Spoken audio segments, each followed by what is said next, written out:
Hey everyone, it's Alex coming at ya. Hope everyone had a great new year. It's here to do the 2022 final tag that Stunty put together. Thanks Stunty for doing it. Questions were pretty good. Number one, so the first record you got in 2021. I had to look at my Discogs and eBay accounts, and this is probably the best bet. This is Africa Minima by Histo Machi or Maki, Italian library composer. Fantastic. I've been really obsessed with this guy's music over the last year and a half, especially. A lot of this stuff is available on reissue labels like this Sonor stuff. So yeah, definitely highly recommend it. Check it out. Last record you got in 2021. This is MC Schmidt with Batu Malabab. This is a recommendation from Chris Cole. I guess this is I think that's him. It's one half of the electronic group Matmos from like the 90s, early 2000s, and then he came up with this weird sort of gamelan experimental record called Suite for Prepared Piano, Flute, and Electronics. Really excellent stuff. Really, I would have never really found it, so yeah, thanks Chris for the recommendation. Really cool stuff. Next show, a pre-order adventure. Thankfully not much of an adventure. Pre-ordered from Dusty Groove, and they do a great job with their pre-orders, and yeah, I was really excited that they had reissued this record from Marion Brown. Le Temps Fou was a French film by the director Nino Ferrer. There's the movie info. Fantastic track from a composition by Bar Phillips. This one, worth it. The price of admission just for that track alone, but the whole thing is excellent. And yeah, I do think it's essential. Marion Brown, fantastic. Originals of this are insanely rare. Cheapo record. You guys know I love percussion music, and this one is super cheap. If you can find it, of course, a little bit tougher to find in the US, but it's Stomu Yamashita with a couple other guys here. Yeah, great experimental percussion record. Very cheap. Escape hold. Yeah, definitely check that one out. Stomu Yamashita, I don't know, 1970 something. Most expensive record. I mean, I show this in a little mini unboxing Grail video. Just a fantastic, one of my favorite records of all time. Roberto Cacciapaglia with Sei Note in Logica. Incredible photography there.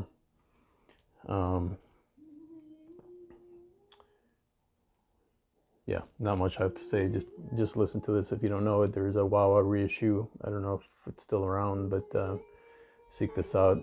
It's of the minimalist school. Reich, Riley, those guys. But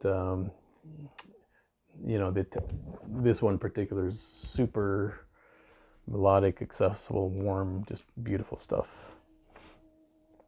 Show a record from a brand new artist from 2021. So this is a record by Mind Maintenance. It's a duo comprised of Joshua Abrams, who I'm sure you jazz guys know, and Chad Taylor, who I don't think I know. And yeah, I've been I like Joshua Abrams, some of his solo stuff, but for me, this is kind of the one to get. And the reason why is this is just Abrams on the Guimbri and Chad Taylor on the Mbira.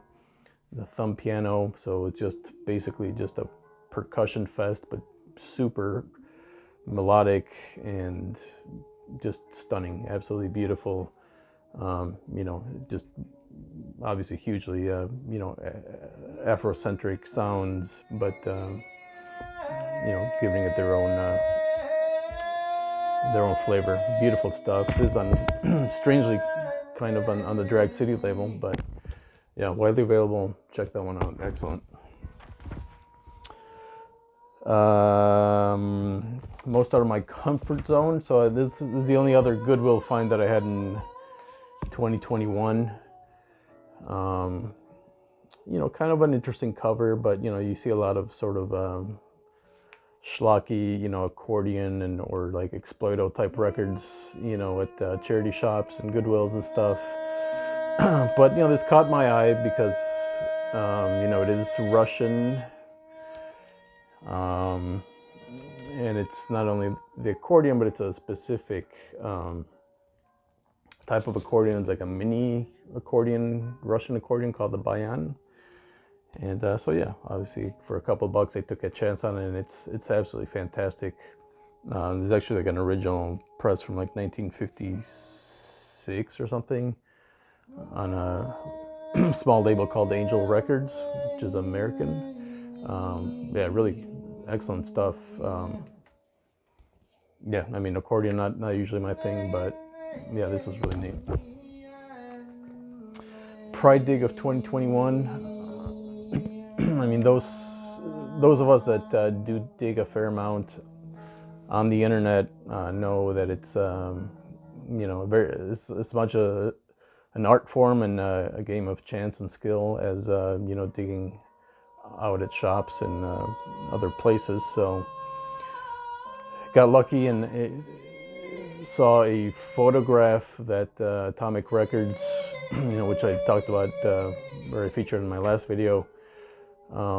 They just had like they don't post very often on Instagram, but they had a shot sort of after the holidays, you know, here's our wall records, and it's very hard to see, of course. You really have to kind of zoom in and try to figure out what things were, and it's a very dark cover, actually. I mean, it's shown pretty nicely here because of the lighting, but you know, I picked it off and I just gave them a call, see if they would hold it for me, and they did. And yeah, of course, on Folkways, Kuka, trombone player. Side one is just absolutely amazing. Trombones of Lithia. I know Stunty talked a little bit about it, and he might have played a little bit as well. Super rare also because this blue cover is extremely hard to find. I think the original is a pink cover, and then I think the reissue that is available now is this similar blue cover. But yeah, super thrilled to find this one. Record you got in the last year from a style or genre that you fully embraced or started to investigate seriously. So for me, it was less genre per se, but it was a label, and that label is the Lovely Records label out of New York from the 70s and 80s. And this was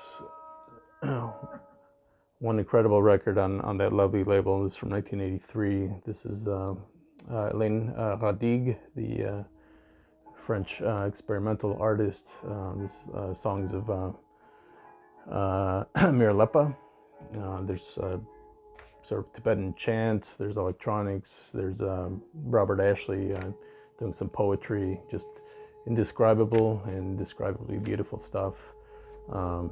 Yeah, just took a deep dive into the label this past year. I'm still looking for several titles. And yeah, hopefully I'll do a video featuring just that label sometime this year. So check that out. Turn this down just a touch.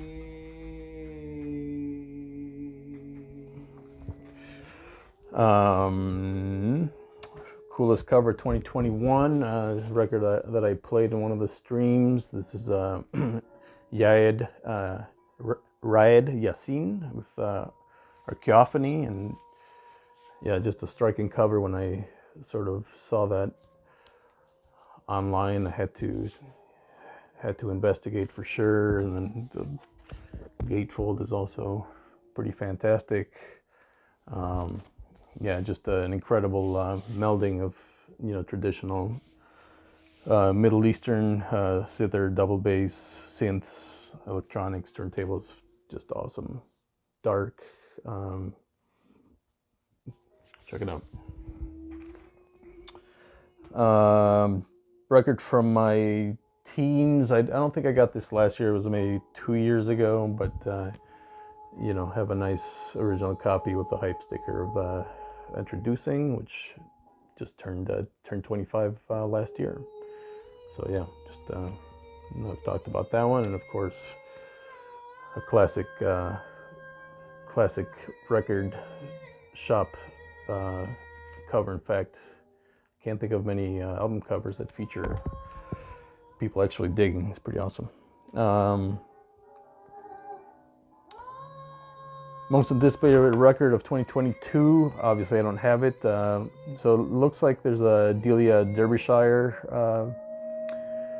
a record that's going to be like a archival release. It's called Dreams, and it's like the first of 4 pieces that she did for the BBC. It sounds really, really, or at least the concept of it sounds fantastic. I don't have any of Derbyshire's recordings, and I've been really looking forward to digging into her catalog. So that's that.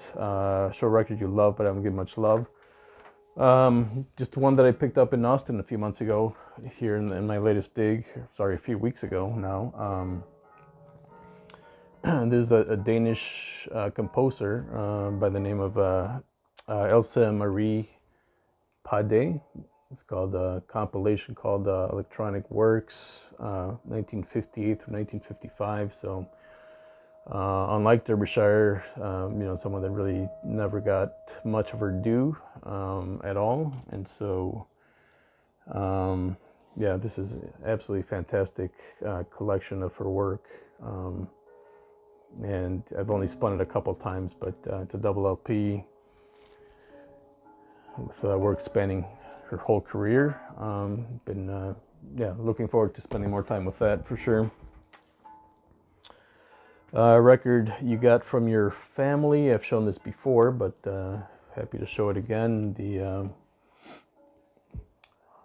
I'll call him the Mexican John Hassel, Antonio Zepeda.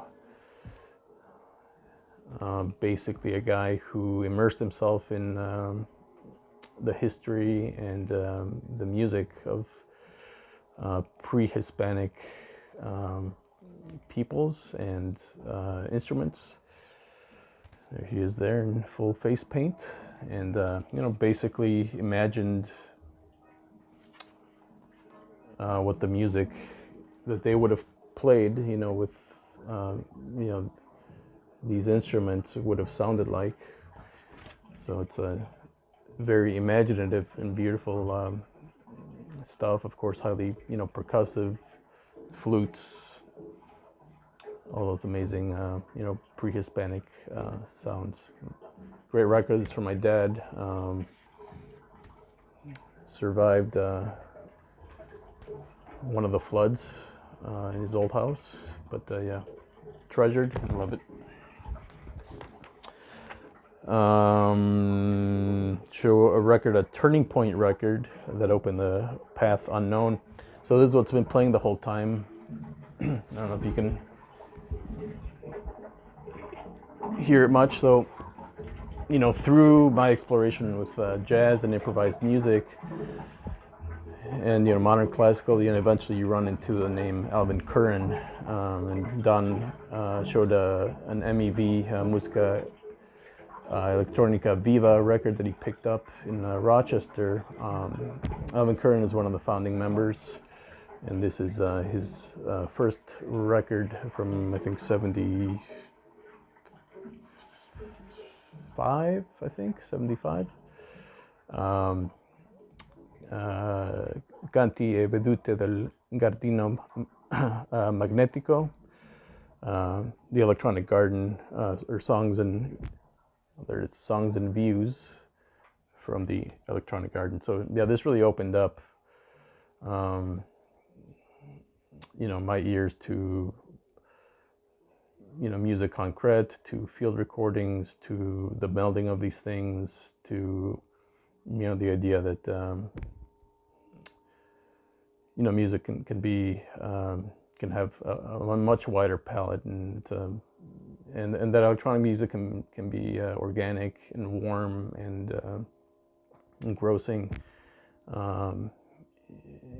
in a whole different level. So yeah, highly recommended, The Magnetic Garden by Alvin Curran.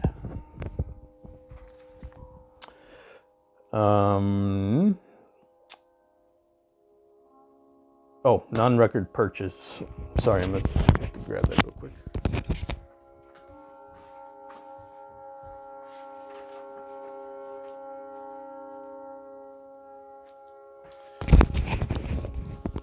Sorry about that.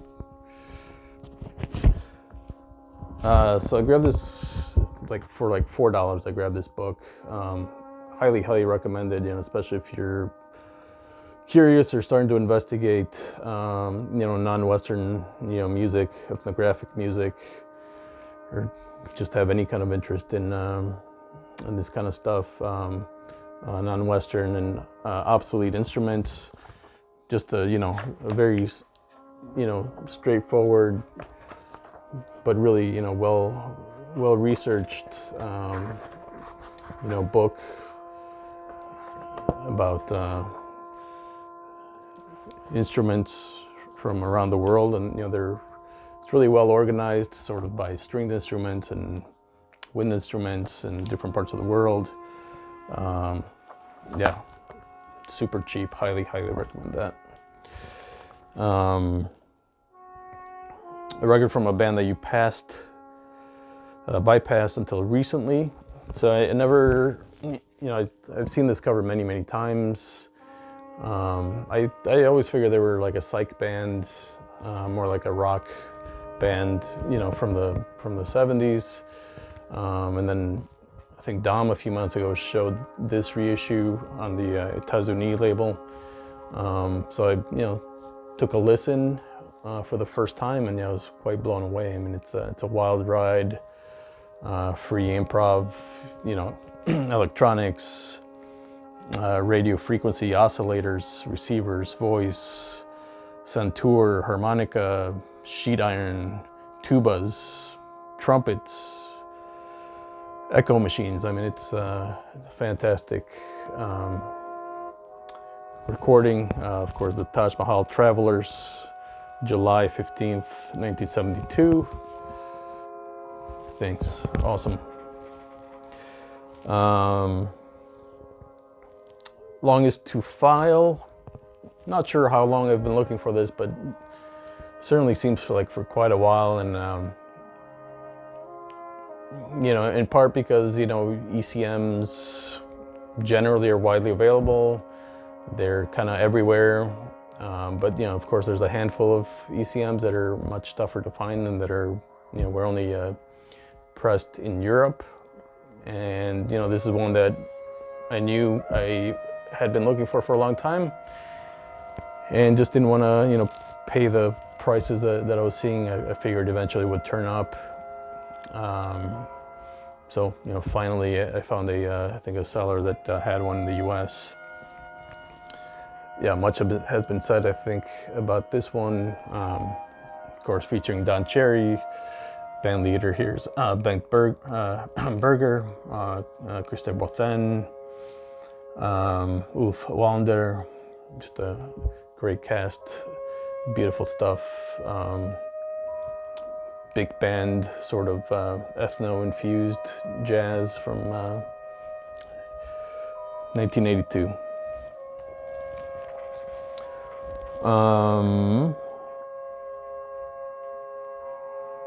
VCLT, I'll show a couple here. This one actually just came in a couple days ago. So during that same trip to Atomic Records, I found an original copy of this record from Master Wilbur Burchett, Storm. This is his last record, I think from 1977.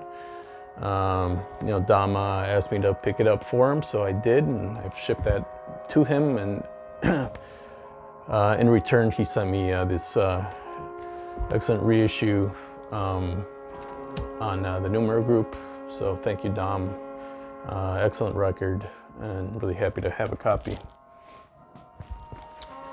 And then Mr. Cole, he sent me a few records not too long ago.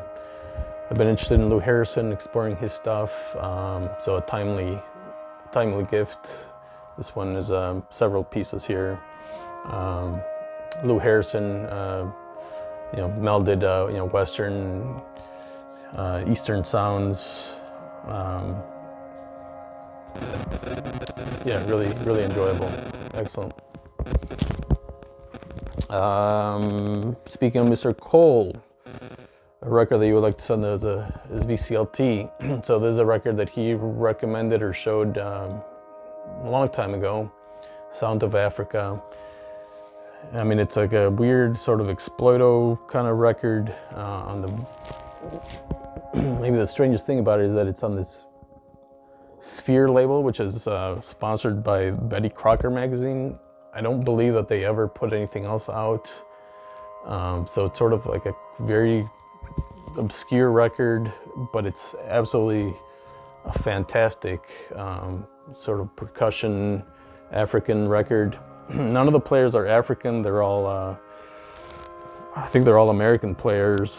And it says,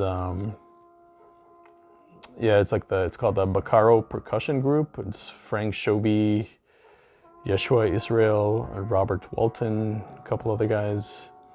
Some of these guys, I guess, studied. Oh